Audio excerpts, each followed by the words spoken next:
Let me guess. You've bought containers before you actually organize your supplies. And for about 5 minutes, it looked amazing. And then somehow it didn't stay that way. Hey everybody, it's Whitney with Girl Friday Crafts, and today we're talking about the F in my craft space organizing acronym, which is functional containers. Because containers are not the solution.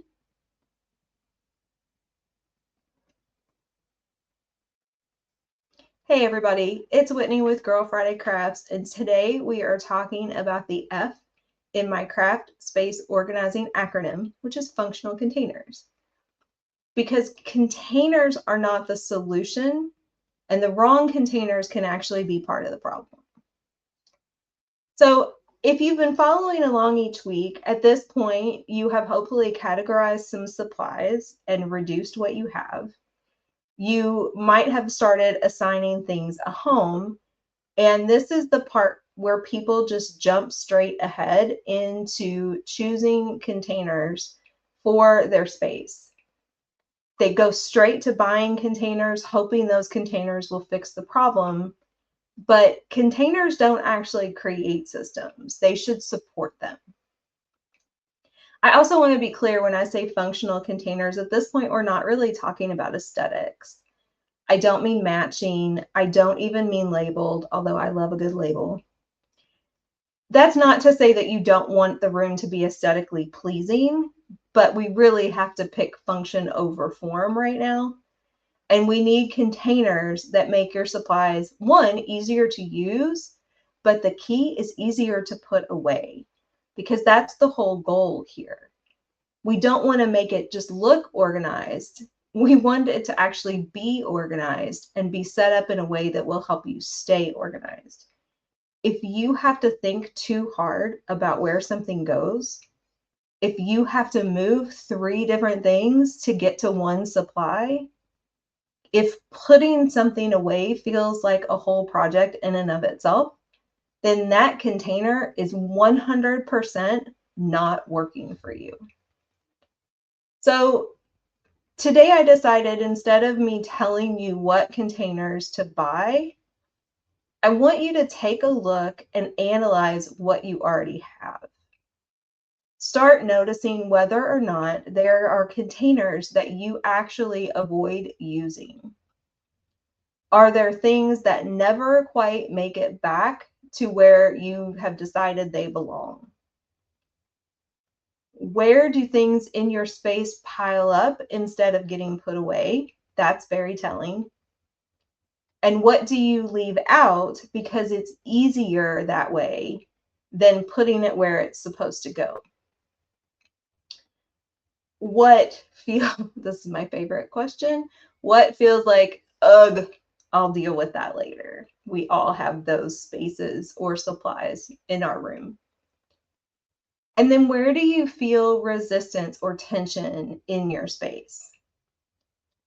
That's usually where the system is breaking down, and not because of you, but because of the setup and because the containers that you're using are not functional for the supply type, for how you craft, for how your space is laid out.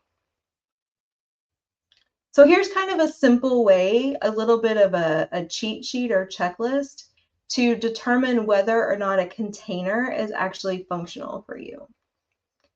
First, can you get to what is inside it easily? Or are you moving a bunch of things to get into this one container, or even within the container to get to this one supply? Second, can you put it away quickly? Or do you have to stack things just right to get the lid closed? Do you have to rearrange things inside the container for everything to fit just so? The reality is, if it takes more than a few seconds to put it away, most of us won't do it. Third, does it fit how you actually craft? Or does it fit how you wish you crafted? If you're someone who likes to see your supplies, closed containers might not be your best friend. If you craft in short bursts, you need quick cleanup, not complicated systems. If your system only works when you're being your best, most organized self, it's not a system. The system has to work when you're tired, when you're sick, when you've only got 20 minutes, when you get interrupted before a project is finished, when life is lifing. That's what makes the system sustainable. And that is what we're going for. Sometimes that means open bins instead of lids because that's what you'll actually use. Sometimes it means putting things in drawers instead of stacking, so you're not having to take things apart or take things out of different layers every time you need to use them. Sometimes it's fewer containers, not more, because that makes it all easier to maintain. Simple is going to beat perfect here every single time. So here's my challenge for you this week. There is a worksheet, of course, in the video description, and it's a checklist for you to use to walk through some of those questions that I just asked you. And I want you to think about the things in your room, the supplies in your room that are easiest to keep organized, and then answer the questions about the containers. Is it easily accessible? Is it easy to put things back in the container? Is it easy to put the container back where it goes? And then on the flip side of that, I want you to answer the same questions about the containers that you hate, the supplies that never get put away, that are always piled up on your desk, because putting them away is a pain. Analyze the containers themselves and start to think about what you might need differently. Things that you use frequently. Do you need something without a lid? Things that you don't use very often, can that go in a container with a lid in a place where it can be stacked? So go through that checklist, answer those questions, add any additional notes that you have about containers that you really, really like, or containers that you know you hate, and start to piece it apart and think about why. Because that's going to, I think, tell you some things about what other types of containers you might need, or what other types of supplies you need to be storing in different types of containers going forward. Also, don't get caught up in the cost of buying new.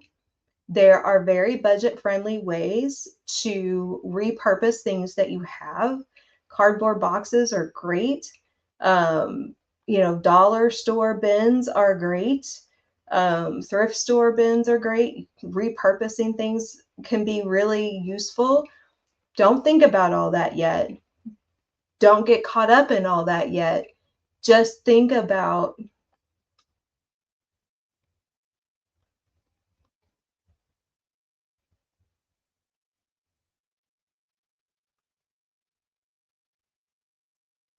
So as you go through that checklist, make yourself some notes. Think about containers you like, the containers that you don't like. And this is how we start building systems that actually stick. It's not perfect.